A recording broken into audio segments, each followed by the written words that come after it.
It's also important to note that the reason why it can be seen that these are trumpets is because trumpets are instruments that are meant to warn. So it's seen that God, through the use of trumpets, is that these judgments are warnings to the wicked as to effects for what happens when you persecute God's people. As we are about to look through the first 4 trumpets that are out of the 7, the first 4 trumpets will harm people and the wicked physically. So there'll all be physical harms, while the last 3 are all spiritual. And those will actually be called the great woes. So they'll actually be called worse than the physical that'll be done. And then lastly, also take notice of some of the similarities with the plagues given to Egypt in the book of Exodus. There's a lot of similarities, but as we look through the trumpets, for example, we'll have like hellfire, like that was poured out on Egypt. It's a lot more severe in the trumpet. So instead of just hail and fire raining from the sky like in Egypt, in the trumpets it talks about hail, fire, and blood pouring out. So it's always slightly more severe. Can you change the slide for me? So, like I said, so as we start off, we're in the 7th seal. And from the 7th seal of persecution, we get the trumpets of judgment. We see that the angel takes the incense, which is representative of the prayers of all those who have been under persecution, who were, as we saw previously in the seals, who were constantly praying out to God of how long will the persecution last? This scene that we get of the angel taking the censer, filling it with fire from the altar and throwing it on the earth, should actually, this is a representation that these prayers that the martyrs are giving are actually reaching God. So when, as believers and as Christians, and we're facing persecution and we're praying to God about persecution and the pains of it, our prayers are not just hitting the roof. They're actually reaching God, as is being analyzed here. And more than that, is God is actually responding to these prayers. He's not just hearing these prayers and just not doing anything with them. And so we see the response as he uses the prayers and he lights them aflame and he throws them on the earth, and that leads into the judgment that is going to be carried out onto the world. So let's look through. Let's now read through the first 4 trumpets. Now the 7 angels who had the 7 trumpets prepared to blow them. The first angel blew his trumpet, and there followed hail and fire mixed with blood, and these were thrown upon the earth. And a third of the earth was burned up, and a third of the trees were burned up, and all the green grass was burned up. The second angel blew his trumpet, and something like a great mountain burning with fire was thrown into the sea. A third of the sea became blood, a third of the living creatures in the sea died, and a third of the ships were destroyed.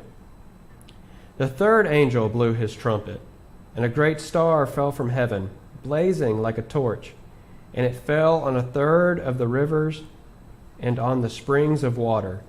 The name of the star is Wormwood.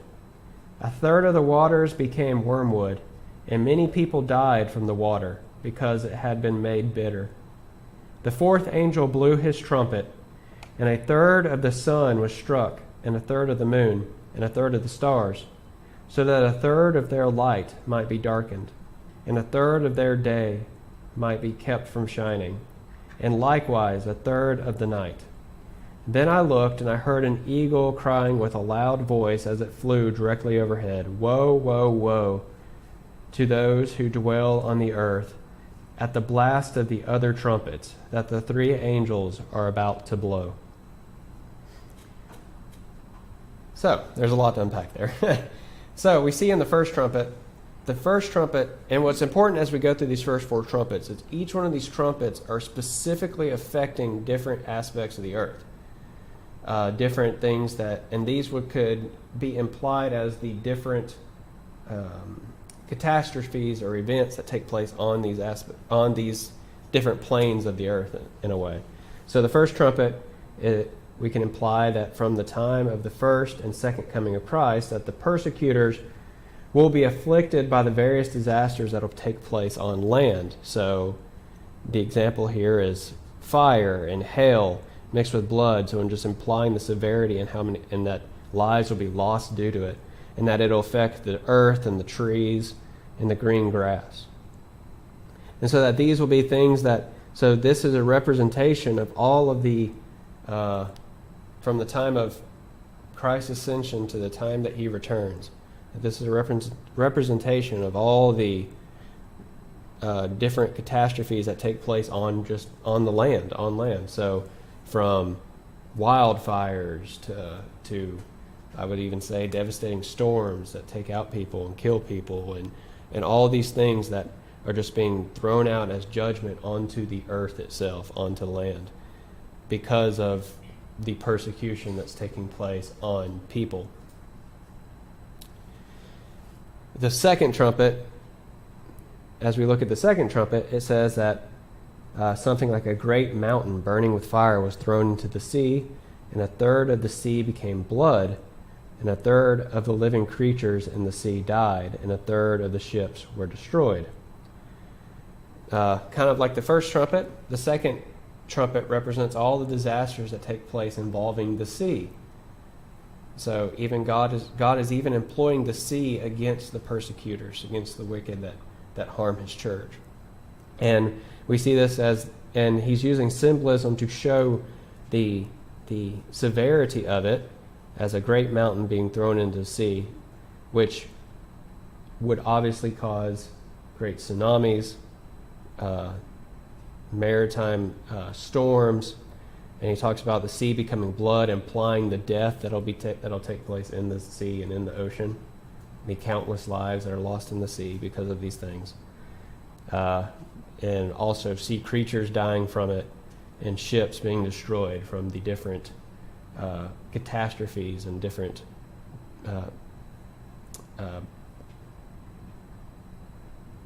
destructions that happen in the sea.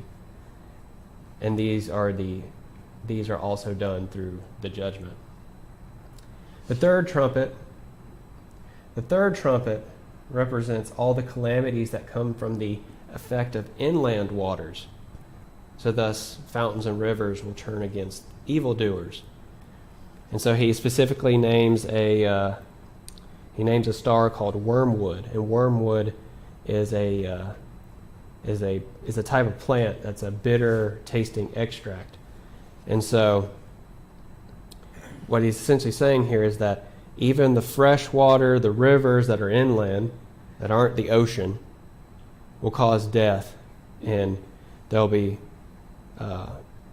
and won't be good to drink, and won't be reliable, even just as much as the land and the sea are as well. And then the fourth trumpet represents the calamities that are caused by the altering and effects of the heavenly bodies. So as the moon changes tides and causes ramifications, as stars are unable to be seen and people lost their track and getting lost, as the sun causing adverse effects to the earth and drought, whatever is caused by judgment of the heavenly bodies is represented in the fourth trumpet. And so out of the four trumpets, we see how God uses the land, the sea, the inland waters, and in the heavens. He uses every aspect of the earth to carry out judgment on the world for the persecution of his church. Stating that even so, during the same time of the church age, that the church is being persecuted as it was described in the seven seals, God is also carrying out judgment using these disasters on the world as the trumpet sounds, as the warning to the world for harming his church and persecuting his people. And so it's not I would say that the trumpets should actually be a comfort to us as believers, especially through times of persecution, because they show us that God is not silent. God doesn't just allow his church to be persecuted without repercussion. That the catastrophe, the natural disasters, and the essentially the death and the trials of the world and how difficult the world is against us is a result of that very persecution that's going on against us. And that these are things that will take place all the way until Christ returns. And kind of the last thing we see in this section is he sees a great eagle that gives us a loud voice saying, and he says, "Woe, woe, woe to those who dwell on the earth at the blast of the other trumpets. The three angels are about to blow." And so, even though these four trumpets are all physical things, physical judgments that are being dealt out by the earth, essentially what is being expressed here is the last three trumpets, because they are also called they're also called the woes.